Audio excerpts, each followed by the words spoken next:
Hoje foi confirmado o primeiro caso aqui no estado de intoxicação por metanol. A contaminação, uma bebida alcoólica consumida lá em São Paulo. Nossa equipe está em um laboratório de análises químicas da URGS para entender, gente, como é que funciona essa contaminação, como é que funciona essa substância tóxica no nosso organismo, o que ela provoca no organismo da gente. O Eduardo Carvalho chega ao vivo com essas informações para os telespectadores do Balanço Geral. Fala, Eduardo. É isso, Samuel. Muito boa tarde para você, boa tarde a todos que nos acompanham na tela da Record Guaíba. Falamos ao vivo da Universidade Federal do Rio Grande do Sul.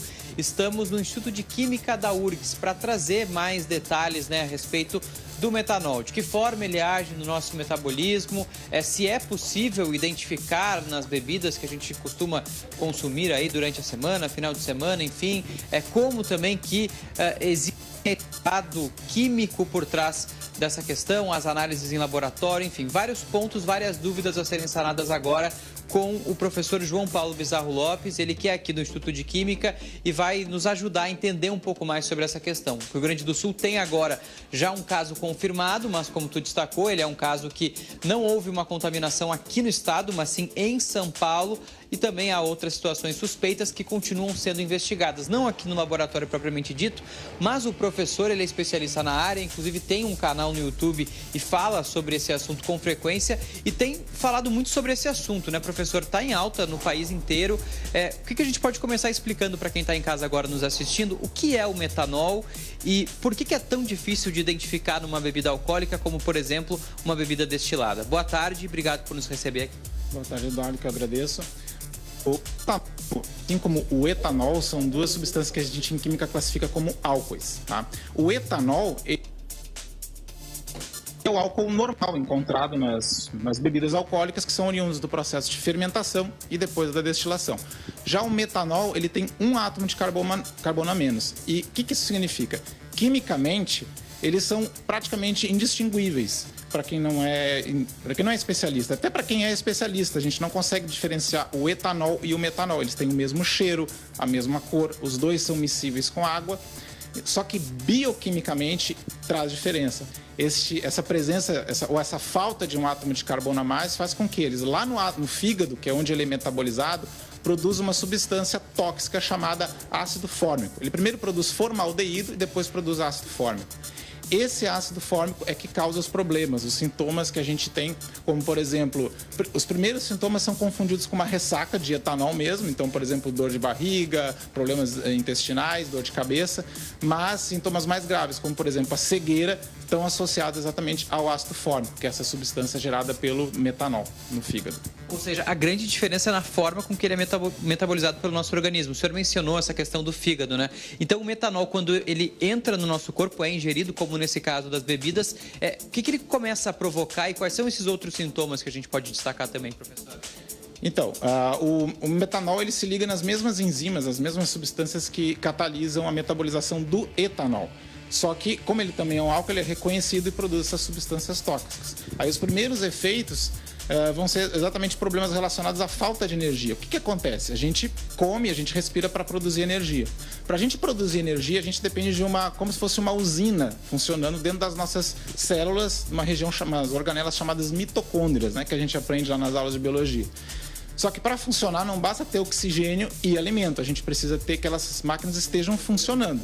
O que acontece? O ácido fórmico gerado pela metabolização do metanol deixa com que essa maquinaria não funcione direito, ele atrapalha o funcionamento dessa máquina.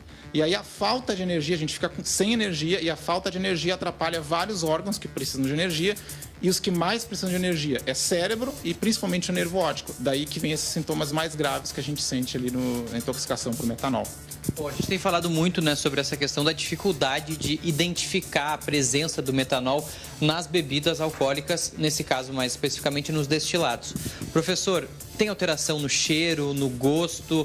É realmente muito difícil de identificar? O que a gente pode falar sobre essa situação? É muito difícil de identificar, porque como eu falei, eles têm o mesmo cheiro e o mesmo gosto. Então, se você cheirar uma garrafa de cachaça, por exemplo, que seja só com etanol e uma que esteja contaminada com metanol, você não vai perceber diferença no gosto nem no cheiro. Então, realmente é muito difícil de identificar. Bom, a polícia está investigando a nível nacional, né? A gente tem falado sobre esses casos de São Paulo, o que está ocasionando essas contaminações, né? De que forma o metanol foi parar dentro dessas garrafas? Sim. Se foi adulteração ou se envolve erros na produção. Professor, por favor, explica para quem está nos acompanhando agora.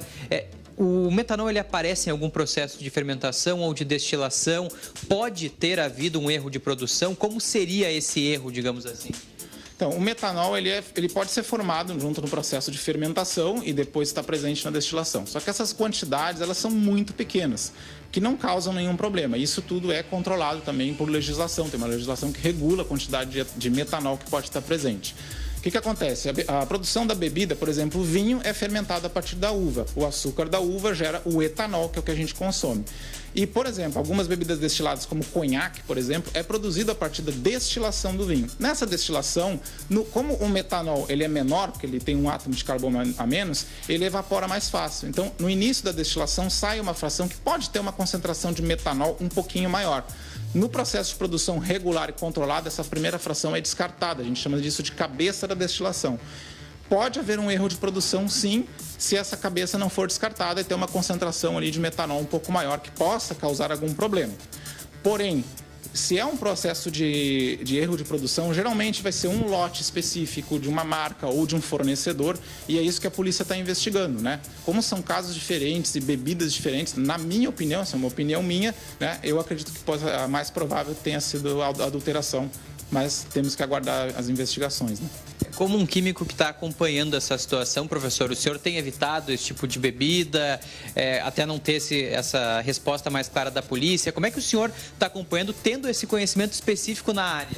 Eu tenho preferido evitar bebidas, especialmente as destiladas, porque a gente não sabe a procedência da garrafa, né? Como esse caso, embora os principais casos estejam em São Paulo, a gente não pode descartar que não possa ter alguma garrafa contaminada aqui no Rio Grande do Sul ou em outro estado. Então é melhor, nesse momento, eu prefiro evitar, seguindo inclusive a recomendação que foi dada pelo governo, né? Exatamente, pelo Ministério da Saúde. Só para fechar, professor, a respeito das quantidades, né, que são necessárias para provocar esses sintomas que o senhor mencionou, o que a literatura fala, qual que seria a quantidade que já começa a causar problemas para a pessoa que consome o metanol, né, mesmo sem conhecimento? Tem artigos na literatura que falam uma dose letal, que seria para um indivíduo de 70 quilos, por exemplo, 80 ml. Só que dose letal é que mata imediatamente. Então, na verdade, a quantidade para dar problema é muito menor. E tem outros estudos também que falam em 4 ml ser já suficiente, 4 mililitros, é muito pouco, né? Já ser suficiente para causar cegueira, por exemplo. Só que isso também vai depender da concentração. Então, por exemplo, se eu tiver 4 ml numa garrafa inteira, a não ser que alguém vá beber a garrafa inteira, que é mais difícil, dificilmente você vai ter problemas mais graves no começo, né? Agora, se o volume for maior e a pessoa ingerir uma quantidade maior, aí os problemas podem ser mais graves e rapidamente. Muito obrigado, professor. Qual é o seu canal para a gente divulgar também? Que o senhor fala sobre esses assuntos também nas redes sociais de maneira também mais simplificada para o pessoal entender, né? O meu canal é um projeto de divulgação científica justamente para levar esse conhecimento ao público sem uma linguagem muito técnica, né? Então é Metabolismo Bizarro lá no YouTube e eu tenho dado um enfoque nas últimas 2 semanas exatamente falando sobre o caso do metanol. Samuca, alguma dúvida aí no estúdio, do pessoal do Switcher também? É uma pauta que está muito em alta, né? E a gente ainda tentando entender exatamente o que está por trás de tudo isso. E com esse entendimento científico, técnico por trás, a gente consegue pelo menos ter um panorama mais claro, né? Do que é o metanol, como ele age e essa dificuldade também que a gente tem de identificar a presença dele nas garrafas. Tem alguma dúvida aí no estúdio? A hipótese principal é de uma mistura criminosa. Escolheram o destilado porque se misturassem na cerveja, no vinho, quem sabe a gente sentiria um odor diferente, não é o mesmo odor da bebida, por isso qual o critério para a escolha do destilado, a opinião do professor? Esse é um ponto bem interessante, Samuel. A gente até estava conversando antes de entrar no ar agora sobre isso. Professor, o Samuel pontuou muito bem no estúdio a respeito de que até agora a gente tem essa grande suspeita, né, de uma adulteração, ou seja, de um crime, e principalmente em bebidas destiladas, né, e não em vinhos e cervejas que são bebidas fermentadas. Por que pode ter acontecido isso? A gente sentiria uma diferença se fosse, por exemplo, uma garrafa de vinho ou uma cerveja adulterada com metanol? Então, o que a gente pode notar numa bebida fermentada, como cerveja e álcool, como elas são bebidas de menor teor alcoólico, ela está com um teor alcoólico maior do que o normal. A pessoa que bebe, vamos dizer assim, moderadamente, regularmente, vai saber se uma cerveja, se um vinho está com mais álcool do que deveria ter. Só que a gente não consegue saber que álcool é esse. Se é realmente o próprio etanol, é uma bebida que por algum motivo saiu mais concentrada, e isso acontece, ou se pode ter sido adulteração. Tá? O que a gente recomenda sempre é aquela coisa, comprar em lugares confiáveis, rótulo fechado, né? Então, mas é bem difícil de perceber, mesmo em bebidas fermentadas. Sim, mas teria esse reflexo. Então, uma bebida fermentada, por exemplo, com uma concentração menor, poderia ter pelo menos um gosto mais forte de álcool, enfim, uma presença mais... Um teor, como se fosse uma bebida com mais álcool normal, do que o normal, assim. Perfeito. Samuel. Outra coisa, Eduardo, a gente mostra aqui muito no balanço geral, né, que os policiais, quando pegam um material que parece cocaína, pingam uma gotinha, fica azul, é cocaína. Não existe um teste rápido para identificar se tem metanol na bebida? Pois é, tem inclusive estudos que são de fora do estado acerca desse tema. O professor sabe explicar melhor sobre isso, sobre a identificação do metanol. O Samuel trouxe o exemplo, né, a respeito, por exemplo, quando os policiais apreendem uma quantidade de material que parece ser cocaína, pingam, né, uma gotinha e aí muda de cor e identifica. Existe algum estudo, alguma questão de como identificar o metanol dessa forma, professor? Sim.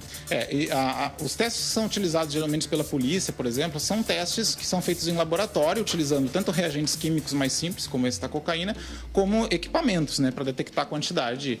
Agora, teste que um consumidor possa fazer no bar, infelizmente, atualmente não existe disponível, mas existe sim pesquisas em andamento. Então, a gente tem uma pesquisa que foi divulgada pela Unesp em Araraquara, né, no estado de São Paulo, que está desenvolvendo um método para identificar de maneira bem simples a presença do etanol. A ideia deles é comercializar que isso esteja disponível, mas precisa passar por todos os processos regulatórios antes que isso esteja disponível.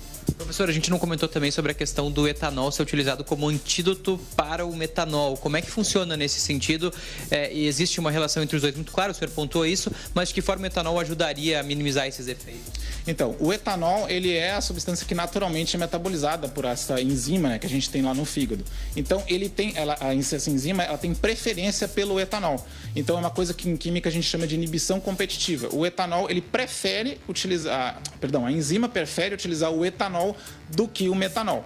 Só que esse tratamento ele tem que ser feito com uma injeção, né, intravenosa, com álcool etílico absoluto, que é bem concentrado, e com cuidados médicos, tem que ser feito no hospital. Então, não é tomar uma garrafa de cachaça, é exatamente ter esse acompanhamento médico. Por quê? Porque o etanol ele também é tóxico e ele também vai deixar a pessoa, enfim, embriagada, tudo isso, mas ele vai expulsar, vai impedir que o metanol seja metabolizado e gere o ácido fórmico, que é a substância tóxica, que vai sendo excretado antes de gerar o ácido fórmico.